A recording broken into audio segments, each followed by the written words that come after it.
রাজসভায় আমাদের অপমানটা দেখলে? হ্যাঁ, সে তো দেখলাম মন্ত্রী মশাই। আমি তো বুঝতেই পারছি না যে গোপাল মহারাজকে কি মধু খাইয়েছে যে মহারাজ গোপাল থেকে অন্ধ। আরে আমরা যেন মহারাজের কাছে ফেল না, কিছু একটা করতেই হবে। আমার মাথাটা গরম হয়ে যাচ্ছে। গোপালের মতন রাজসভার ময়লাকে যতক্ষণ না ফেলা যাচ্ছে ততক্ষণ আমার মাথা জ্বলন্ত কয়লা হয়েই জ্বলবে। পণ্ডিত মশাইয়ের মাথায় একটা বুদ্ধি আছে মন্ত্রী মশাই। আপনি যদি সেই অনুযায়ী উঁচির কাজ করেন তাহলে বেটা গোপালের কপালে দুর্গতির সীমা থাকবে না। এই কি বুদ্ধি, কি বুদ্ধি?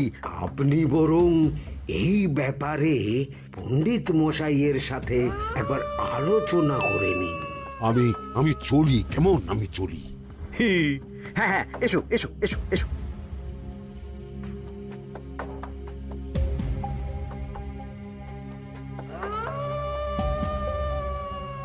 আরে ওই তো আমার বাঁ হাত ঘটা আসছে, বেটাকে দিয়ে একটা কাজ করাতে হবে। এ কি মন্ত্রী মশাই, আপনি এখানে দাঁড়িয়ে কি করছেন? এই একটা গুরুত্বপূর্ণ ব্যাপারে কথা বলছিলাম। একটা একটা কাজ করতে পারবি? কি কাজ করতে হবে বলুন মন্ত্রী মশাই। আমাকে একটু ঠান্ডা জল, পাতিলেবু আর পুদিনার পাতা দিয়ে শরবত বানিয়ে খাওয়াতে পারবি? সেসব আমার ঘরে ব্যবস্থা করাই আছে। চলুন চলুন, আমার সাথে চলুন। হ্যাঁ হ্যাঁ, চল চল চল চল চল।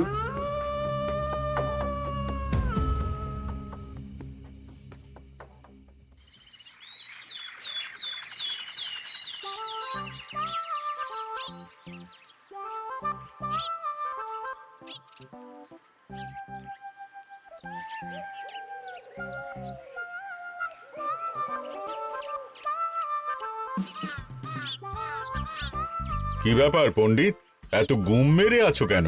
সকাল সকাল গিন্নি খুব বকেছেন মনে হচ্ছে। গিন্নির বাক্য সুধায় কান ভরে গেছে, আর কিছুই কানে ঢুকছে না। আরে দাঁড়াও দাঁড়াও পণ্ডিত, দাঁড়াও জ্যোতিষী। পণ্ডিত তো আমার কথা শুনতেই পেল না মনে হচ্ছে। তুমি তো দূর থেকে বলেছো, আমি তো বলেছি পাশ থেকে, তাতেও শুনতে পাইনি। কানের পোকা হলো নাকি? কি গো পণ্ডিত, ব্যাপার কি? কেমন বুঝছো? এ তো ভয়ানক কর্ণকোষ্ঠবদ্ধতার লক্ষণ। তুমি কচু বুঝেছো? আমার হয়েছে কর্ণগোপাল, তোমাদেরও হতো, কিন্তু তোমাদের দোকান কাটা বলে হয়নি। তুমি আমাদের অপমান করছো। তোমাদের অপমান বোধ থাকলে কোনো শব্দই কানে ঢুকতো না, শুধু একটাই শব্দ কানে বাজতো, গোপাল গোপাল গোপাল। এবারে রাজসভায় কিভাবে হেনস্থা হতে হলো মনে নেই?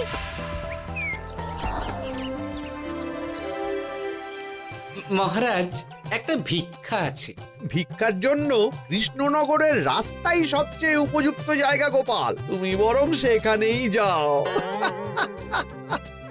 মন্ত্রী, মন্ত্রী মশাই ঠিকই বলেছেন মহারাজ।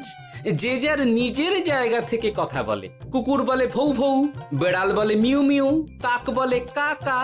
মন্ত্রীর ভিক্ষার জায়গা কৃষ্ণনগরের রাস্তা, আর গোপালের ভিক্ষার জায়গা মহারাজ কৃষ্ণচন্দ্রের দুয়ার। বলো কি ভিক্ষা? বাড়িতে পুজো আছে মহারাজ, খরচা অনেক, কিছু ঋণ আবশ্যক। যদি 100 মোহর। ঋণ তোমাকে আমি দিতে পারবো না গোপাল। পুজো উপলক্ষে তোমাকে আমি 100 মোহর দিলাম। মহারাজ, আমিও ঠিক এই কথাটাই বলতে যাচ্ছিলাম। আমরাও তাহলে বাড়িতে পুজো করব। পুজোর জন্য আমাদের অনেক খরচ, তাই যদি... অবশ্যই অবশ্যই, কত ঋণের প্রয়োজন খাজাঞ্চির কাছ থেকে নিয়ে নিও, সুদটা আমি মাফ করে দিলাম। মহারাজ, গোপালকে দান আর আমাদের ঋণ? হ্যাঁ, কারণ তোমরা নিজেরা খাবে, কিন্তু গোপাল অন্যদের খাওয়াবে। গোপালের মতো মানুষের সঙ্গে থাকাই হলো রাজধর্ম। কিন্তু তাছাড়াও তোমরা হলে 80 যাই বেতন পাই দলের লোক। গত 1 বছরে তোমার কোন মন্ত্রণা দেশের কাজে এসেছে? পণ্ডিত কোনো নতুন তত্ত্ব শুনিয়েছে? জ্যোতিষী কোনো অমোঘ ভবিষ্যৎবাণী করেছে?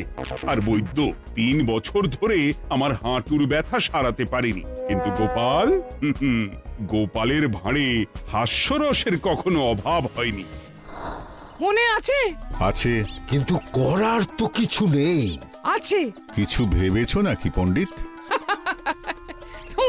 তোমাদের মনে আছে মহারাজ মোহর দেওয়ার পর গোপাল সেদিন বলেছিল, কি গোপাল, খুশি তো? মহারাজ, আপনি আমাকে এক মুঠো ধুলো দিলেও আমি খুশি। সেই ধুলো মুঠোই আমি সোনা মুঠো করে ফেলবো।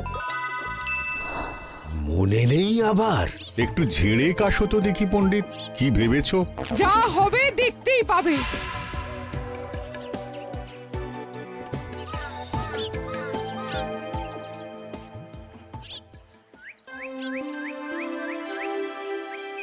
মহারাজের জয় হোক, মহারাজের জয় হোক।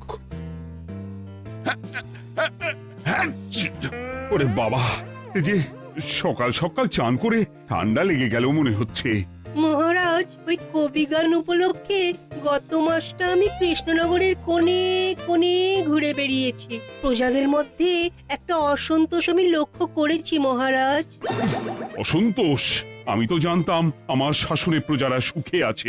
সুখে তারা ভাসছে মহারাজ, কিন্তু একটাই অসুখ, তারা মহারাজের দর্শন পায় না। তারা মহারাজের পদধূলির জন্য আকুল হয়ে আছে, মহারাজের দর্শন পাওয়ার জন্য চাতকের মতো অপেক্ষা করছে। চিত্রকরকে দিয়ে চিত্র অঙ্কন করিয়ে বিলি করে দিলেই হলো।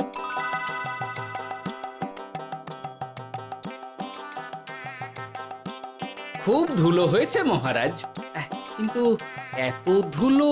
কালকের ঝড়ে ঢুকেছে। ঝাড়ুদার,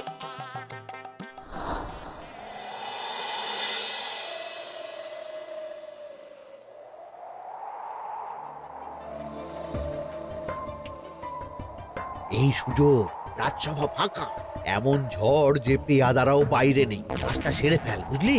কিরে, কাজটা কর।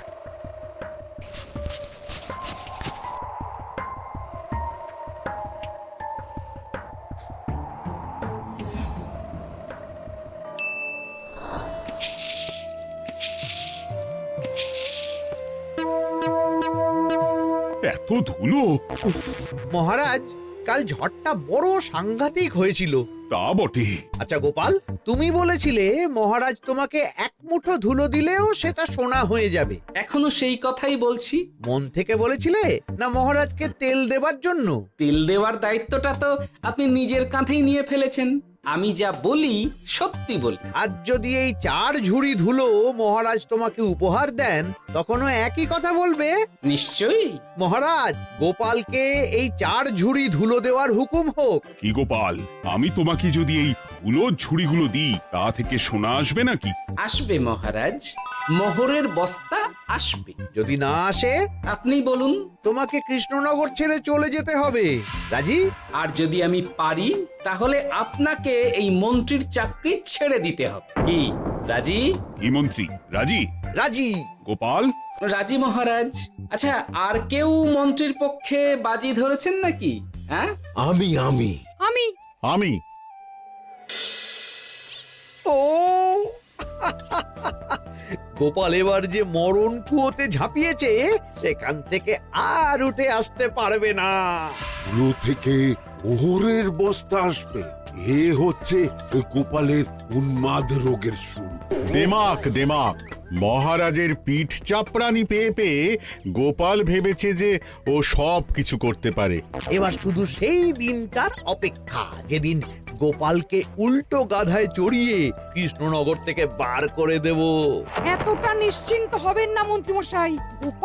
গোপাল কিন্তু হালকা কথা ছুঁড়ে দেওয়ার লোক নয়। কি বলতে চাইছো পণ্ডিত? ওই 4 ঝুড়ি ধুলো থেকে মোহরের বস্তা আসবে? না, তা বলছি না। অন্য জায়গা থেকেও তো মোহরের বস্তা আসতে পারে। তার সঙ্গে ধুলো মিলিয়ে দিলেই কেল্লা ফতে। গোপালের নিশ্চয়ই কোনো পরিকল্পনা আছে। গোপালের সব পরিকল্পনার গোড়া মেরে রেখে দিয়েছি পণ্ডিত। ঘটা আছে গোপালের পেছনে, আর ঘটা আছে গোপালের বাড়ির পাহারা। লুকিয়ে কিচ্ছু করতে পারবে না। আরে ওই তো বটা আসছে। বেল্লিক, উল্লুক, তোকে আমি জল বিছুটি দেওয়াবো। গোপালকে ছেড়ে চলে এসেছিস কেন? এই ছেড়ে আসবো কেন মন্ত্রী মশাই? গোপালকে ওর বাড়ির সামনে ছেড়ে এসেছি। ওখানে তো ঘটা আছে। ও বড্ড ঘুরিয়েছে বেটা। কোথায় কোথায় গিয়েছিল গোপাল? 4 ঝুড়ি ধুলো নিয়ে বেটা বাড়ির উল্টো দিকে হাঁটা দিল। চললাম পিছু পিছু যাচ্ছিল কোন দিকে? নদীর দিকে, কিন্তু গোপাল দাঁড়ালো যদুর বাড়ির সামনে। এই যদু হলো সেই লোক যে লোকজনের বাড়িঘর কেনা বেচা করে আর লোক ঠকায়। আগে রাজধানীতে থাকতো। বেটা রাজধানী থেকে এই কৃষ্ণনগরে পালিয়ে এসেছে, এখানেও লোক ঠকাচ্ছে। কিন্তু বেটা এত চালাক যে কিছুতেই ধরা যাচ্ছে না। এইরকম লোককে ধরাচ্ছে হাতে রাখা ভালো নয় কি মন্ত্রী মশাই? সে তো জানি, কিন্তু ওর ওপর মহারাজের কড়া নজর আছে। এখন ওর সঙ্গে সম্পর্ক রাখা খুব ঝুঁকি। যাই হোক, তারপর? হ্যাঁ তারপর যদু, যদু রে, গোপাল খুড়ো, আরে তুমি এখানে কি করছো? দেখতেই তো পাচ্ছিস ধুলো। তবে যে সে ধুলো নয়, মহারাজ কৃষ্ণচন্দ্রের পদধূলি। শুনিসনি বোধহয় এখন কৃষ্ণনগরে সবচেয়ে বেশি চাহিদা মহারাজের পদরেণু। আচ্ছা, মহারাজের পদরেণু নিয়ে যাচ্ছ কোথায়? এই ছোট ছোট পুলিন্দায় ভরে কৃষ্ণনগরের প্রত্যন্ত জায়গায় যেখানে প্রজারা মহারাজের সাক্ষাৎ পায় না সেখানে বিক্রি করব। তোমার কি মাথা খারাপ? এর ধুলো বিক্রি হবে? ওরে, গতবারে মাত্র 1 ঝুড়ি ধুলো 1000 মোহরে বিক্রি করেছিলাম, এবারে 4 ঝুড়ি। শোনো, তুমি আবার ঘুরে ঘুরে বিক্রি করবে কেন? তোমাকে আমি বরং 10 মোহর দিয়ে দিচ্ছি। তুমি আমাকে এগুলো দিয়ে দাও, আর বিক্রি করে যা হবে তোমাকে এই 40 ভাগ দিয়ে দেবো। ওই 10 মোহরে বদমাস যদুকে ধুলো বেচে গোপাল বাড়ির দিকে চললো। বাড়ির সামনে অব্দি পেছনে পেছনে গিয়ে তারপরে এই আপনাদের কাছে আসছি। বলিস কি রে, ধুলো বেচে 10 মোহর? ও মন্ত্রী মশাই, গোপাল তো একেবারে নাড়ি ধরে টান মেরেছে। গেল রাজসভায় এমন সুখের চাকরিটি গেল। এবার আবার রাস্তার ধারে গিয়েই বসতে হবে। এবার নবাবের দরবারে জায়গা আছে কিনা খোঁজ করি গিয়ে। ধ্যাত্তেরি, 10 মোহর আর 1 বস্তা মোহরের মাঝখানে অনেক রাস্তা। সেই রাস্তায় আমি লোক বসিয়ে রাখবো। আরে আরে, ওই তো তোমার ঘটা আসছে। এই, তুই গোপালের ঘরের পাহারা ছেড়ে এলি কেন? গোপাল নেই নেই নেই নেই নেই নেই।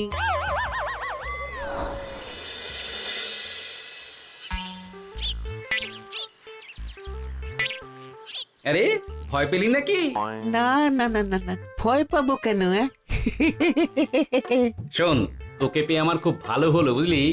তোকে আমার একটা কাজ করতে হবে। বলো বলো। আসলে বুঝলি, আমার না গিন্নিকে নিয়ে তার বাপের বাড়ি যাওয়ার কথা ছিল, কিন্তু হঠাৎ বিশেষ কাজে আমাকে খামবাজে চলে যেতে হচ্ছে। এখন আমি গিয়ে গিন্নিকে বললে বুঝতেই পারছিস কুরুক্ষেত্র হয়ে যাবে একেবারে। তাই আমি কাউকে খুঁজছিলাম যে আমার বাইরে যাওয়ার খবরটা আমার গিন্নিকে গিয়ে দেবে।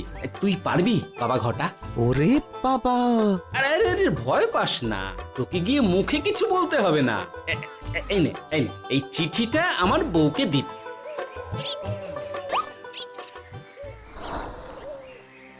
কৃষ্ণনগর ছেড়ে চুপি চুপি চলে যাচ্ছি, চালাকিটা দেখেছেন? ওসব চালাকি আমি তুড়ি মেরে উড়িয়ে দেব। কি করবেন? চারিদিকে আমি অশ্বারোহী গুপ্তচর পাঠাচ্ছি। গোপালকে কোনো চালাকি করতে দেব না।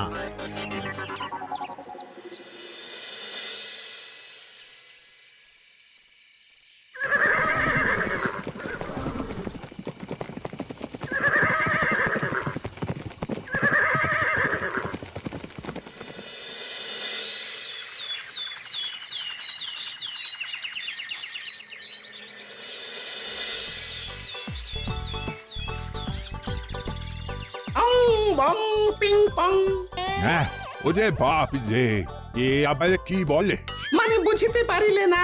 অং বং পিং পং অর্থাৎ আইসো আমার নিকট বিদেশি জাদু শরবত আছে।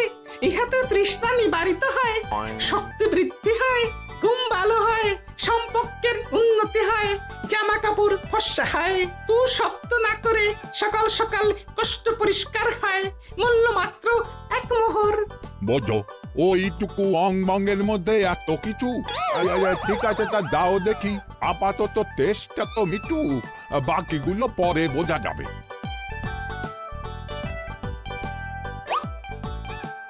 আহা বড় ভালো খেতে তো আহ, ঠং ঠং অর্থাৎ শক্তি বৃদ্ধি হলো। হ্যাঁ, হ্যাঁ, মনে হচ্ছে গায়ে যেন দুগুণ বল পাচ্ছি। কি হয়েছে ভাই? এ কে? এ ভিন দেশ থেকে জাদু শরবত নিয়ে এসেছে গো।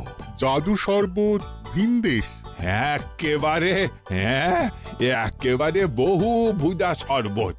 খেলে তেষ্টা যাবে, গায়ে জোর হবে, ঘুম হবে, সম্পর্ক ভালো হবে, জামা কাপড় ফর্সা হবে, সকালে হ্রাস করে পেটও পরিষ্কার হবে। সে কি? দাও গো ভাই, আমাকেও দাও। গুড় জল, সঙ্গে একটু ভাজা মশলা, আমচুর আর বিট নুন, শুদ্ধ দেশি জিনিস। জানলে কেউ ছুঁয়েও দেখতো না, কিন্তু একটু বিদেশি গন্ধ দিতেই একেবারে হট্ট মেলা। আরে তোমরাও এসেছো দেখছি। সং সং শঙ্কা, লং লং লঙ্কা। মানে অর্থাৎ এই শরবত খেলে আর শঙ্কা নাই, বুদ্ধি লঙ্কার মতন ঝাল হয়ে যাবে। তারপর ডং ডং ডঙ্কা, টং টং টঙ্কা, ফাইন ফাইন, অর্থাৎ টাকা আসবে আমার কাছে।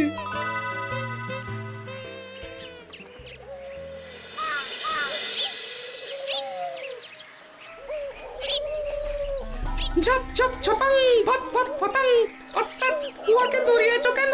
বেটা চোর অনেককে ঠকিয়েছে। অনেক দিন থেকে তককে তককে ছিলাম। এবার এই ধুলো নিয়ে মহারাজের পায়ের ধুলো বলে বিক্রি করছিল। একটা বেনামি চিঠিতে খবর পেয়ে বেটাকে ধরেছি। ব্যাং ব্যাং বিগ ব্যাং, অর্থাৎ বাহ বাহ বাহ বাহ। বেনামি চিঠিটা আমি দিয়েছিলাম বাবু। বাবা যদু, তুমি সেই রাজধানী থেকে কৃষ্ণনগর অবধি মানুষকে অনেক খোল খাইয়েছো। তুমি এতদিন ঘুঘু দেখে এসেছিলে বাবা, এবার গোপাল নামক ফাঁদটা দেখলে। কতবার বলবো এইসব ধুলো আমি গোপালের কাছ থেকে কিনেছি। যা বলার ওই বিচারের সময় মহারাজকে বলবি। চল চল চল চল চল।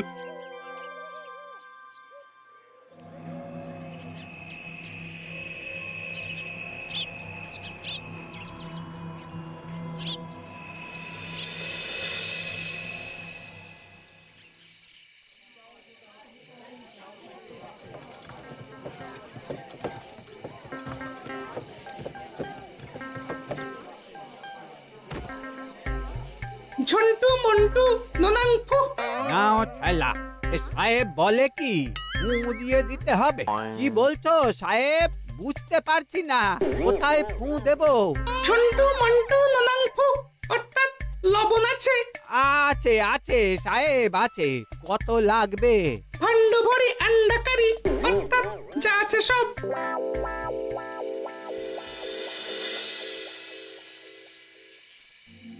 ব্যাস, মোটামুটি আশেপাশে সব দোকানের নুন এখন আমার জিম্মায়। এবার আসল মজা শুরু হবে।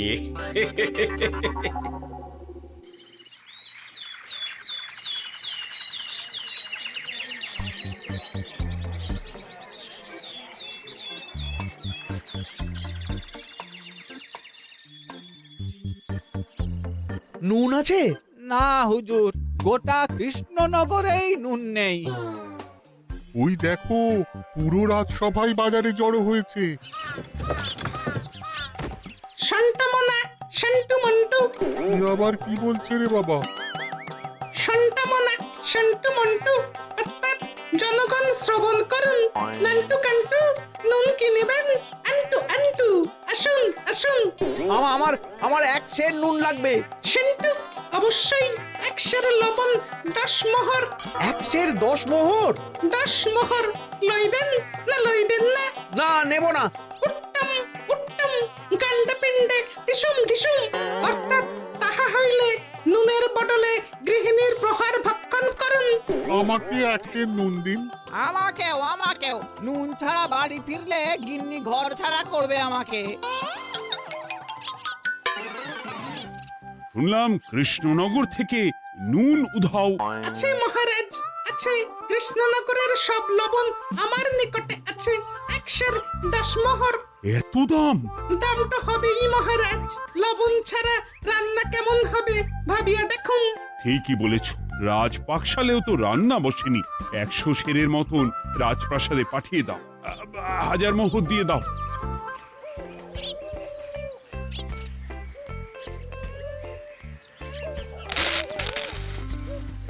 ব্যাস 1 বস্তা মোহর হয়ে গেছে। গোপাল, হ্যাঁ মহারাজ, গোপাল, যে 4 ঝুড়ি ধুলো থেকে 1 বস্তা মোহর রোজগার করেছে। ইয়া বাত! চলো রাজসভায়, পুরো গল্পটা শুনতে হবে। সকলেই এসো তাহলে রাজসভায়। কিন্তু মহারাজ, যারা বাজি হারলো তাদের তো চাকরি গেছে, তো তারা রাজসভায় যাবে কি করে? ঠিক ঠিক ঠিক বলেছ। আর যারা বাজি হারলো তারা বাদ, বাকিরা চল। এই সেরেছে, গোপাল তো আবার বাজি মেরে দিল। ও মহারাজ, আমাদের দেখুন। ও মহারাজ, আমাদের দেখুন। ও মহারাজ। হ্যাঁ